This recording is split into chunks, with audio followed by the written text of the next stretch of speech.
नमस्कार, मी अविनाश जाधव, मनसे ठाणे पालघर जिल्हा अध्यक्ष। काल मी माझ्या ठाणे आणि पालघर जिल्ह्याचा जिल्हाध्यक्ष पदाचा राजीनामा दिला होता आणि तो देण्याच्या मागचं माझं उद्दिष्ट असं होतं की ठाण्यात मनसे ठाणे पालघरमध्ये एकही आम्ही जागा निवडून आणली नव्हती आणि त्याची नैतिक जबाबदारी माझी आहे, तो म्हणून मी तो राजीनामा दिला होता।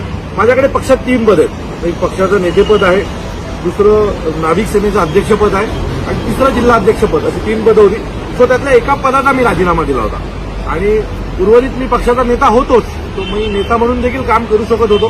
परंतु आज सकाळी मला सन्माननीय राजसाहेबांनी बोलवलं होतं आणि सन्माननीय साहेबांनी मला पुन्हा आदेश दिलेला आहे की ठाणे आणि पालघर या दोन्ही जिल्ह्याची जबाबदारी तुझी आहे, तुला जिल्हाध्यक्ष म्हणून तिथे काम करायचं। मी याच्या आधीही सन्माननीय राजसाहेबांच्या प्रत्येक आदेशाचं पालन केलं, आयुष्यात पुढे देखील सन्माननीय राजसाहेबांच्या सर्व आदेशाचं पालन करणार आहे आणि आज देखील साहेबांनी जो मला आदेश दिला त्याचं मी पालन करणार आहे। सन्माननीय राजसाहेबांनी मला राजीनामा हा वगैरे असं काही नसतं, असं साहेबांचं वाक्य होतं।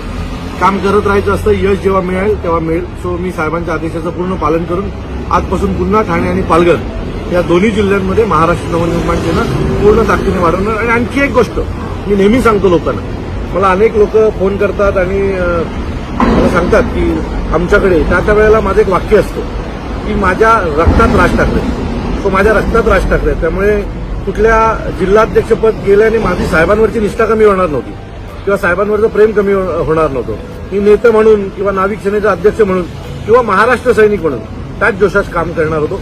पण आज पुन्हा एकदा सन्माननीय राजसाहेबांनी मला माझ्यावर विश्वास ठेवलेला आहे आणि पुन्हा एकदा मला जिल्हाध्यक्ष म्हणून काम पाहायला सांगितलं आहे। सो पूर्ण ताकदीने लढणार, सन्माननीय राजसाहेबांसाठी महाराष्ट्रभर फिरणार आणि त्याच्यासोबत महाराष्ट्र नवनिर्माण सेना पक्ष वाढवण्यासाठी ज्या काही गोष्टी कराव्या लागणार त्या करणार।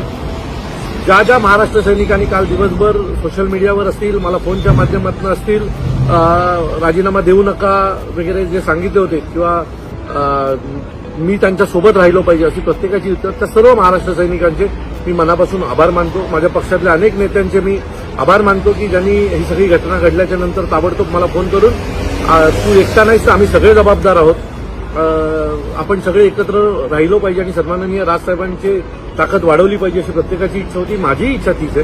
तो मी आजपासून पुन्हा जिल्हाध्यक्ष म्हणून काम करणार आहे, साहेबांच्या आदेशाचं पालन करणार आहे। लवकरच भेटू, तुर्तास थांबतो। जय हिंद, जय महाराष्ट्र।